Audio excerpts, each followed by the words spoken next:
नाफेडची soybean खरेदी अद्यापही सुरू झालेली नाही. तसेच कापसाचं सीसीआय केंद्र सुद्धा बंद पडलेलं अशा अवस्थेमध्ये विदर्भातील शेतकरी प्रचंडपणे संताप व्यक्त करत आहे. याच विषयावर माझ्यासोबत बोलण्यासाठी ठाकरे गटाचे आमदार नितीन देशमुख आहे. अप्पू, काय सांगणार? 6 तारखेपासून जे आहे सोयाबीनची खरेदी बंद पडली, इकडे सीसीआयचं केंद्र सुद्धा बंद पडलं आहे. तुम्ही पहा, 2014ला ज्यावेळेस देशात काँग्रेसचं सरकार होतं आणि महाराष्ट्रात सुद्धा काँग्रेसचं सरकार होतं, तेव्हा देवेंद्रजींनी स्वतः दिंडी काढली होती टाळ ठोकत. त्यावेळेस त्यांनी 2014ला कापसाला 10,000 रुपये भाव मागितला होता आणि सोयाबीनला 6,000 रुपये भाव मागितला होता.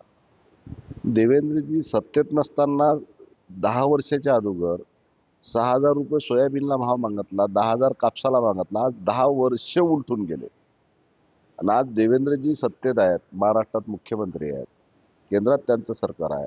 अशा परिस्थितीमध्ये सोयाबीनची किती खराब परिस्थिती आहे आणि कापसाची सुद्धा, शेतकऱ्याची बिकट परिस्थिती आहे. मग सत्तेत बसल्यानंतर हे शेतकऱ्याला विसरून जातात का? हा सर्वात मोठा प्रश्न. का शेतकरी हिंदू नाही का? हिंदुत्वाच्या नावावर तुम्ही मतदान मागता. फक्त व्यापारी, हा मोठा व्यापारी, गुजरातचा व्यापारीच फक्त हिंदू आहे का? मग हा ग्रामीण भागातला शेतकरी जो दिवसभर शेतात काम करते आणि संपूर्ण जगाचा पोशिंदा आपण त्याला म्हणतो, तो हिंदू नाही का? मग ह्या शेतकरी हिंदूवर अन्याय का? हा सवाल देवेंद्रजींना महाराष्ट्रातल्या प्रत्येक शेतकऱ्यांना विचारायला पाहिजे आणि शेतकरी विचारतील सुद्धा. म्हणून देवेंद्रजींना आमची विनंती आहे की आपण लवकरात लवकर शेतकऱ्याचा शेवटच्या दाण्यापर्यंत शेतकऱ्याची खरेदी करावी. तुरीची सुद्धा भयंकर परिस्थिती आहे. 3 तारखेपासून ऑनलाईन नोंदणी सुरू झाली, मात्र प्रत्यक्षात तुरीची खरेदी सुरू झाली नाही. तुरीचे पहा तुम्ही, उद्धव साहेब मुख्यमंत्री असताना तुरीचे भाव काय होते, आज काय भाव आहेत? तुरीची नाही, सोयाबीनची तेच परिस्थिती आहे, तुरीची तेच परिस्थिती आहे, कापसाची तेच परिस्थिती आहे. शेतकऱ्याची सर्व पिकासंदर्भात शेतकऱ्याची बिकट परिस्थिती आहे. यांना शेतकऱ्याबद्दल काही घेणं देणं नाही.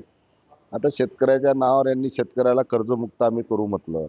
आज 2 महिने उलटून गेले, शेतकऱ्याच्या कर्जमाफीबद्दल कोणतं हे नाही. म्हणून शेतकऱ्याचे फक्त मतं घ्यायची आणि सत्तेत बसल्यानंतर शेतकऱ्याला विसरून जायचं, हाच एक भारतीय जनता पार्टीचा धंदा. तुमच्या पक्षाची नेमकी काय भूमिका असणार यावर? निश्चितपणे शिवसेना तर नेहमी शेतकऱ्यासाठी रस्त्यावर उतरली. आता 6 तारखेला अमरावती जिल्ह्यामध्ये शेतकऱ्यासाठी शिवसेनेनं मोठं आंदोलन ह्या ठिकाणी केलं आणि पुनश्च नेहमी शेतकऱ्यासाठी शिवसेना रस्त्यावर उतरते आणि रस्त्यावर उतरील.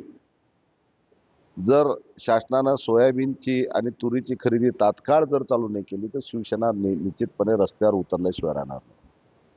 निश्चितच देवेंद्र फडणवीसांनी जर पाहिलं तर निवडणुकीच्या वेळी आश्वासन दिलं होतं कर्जमाफी करू, मात्र कर्जमाफी केलेली नाही. तसेच तूर आणि सोयाबीनची खरेदी जर तात्काळ सुरू केली नाही तर शिवसेना निश्चितच रस्त्यावर उतरेल, असा इशारा जो आहे आमदार नितीन देशमुखांनी दिलेला आहे. सूरज दहाड, लोकशाही मराठी, अमरावती. लोकशाही मराठी, ऐका, पहा, जागरूक रहा.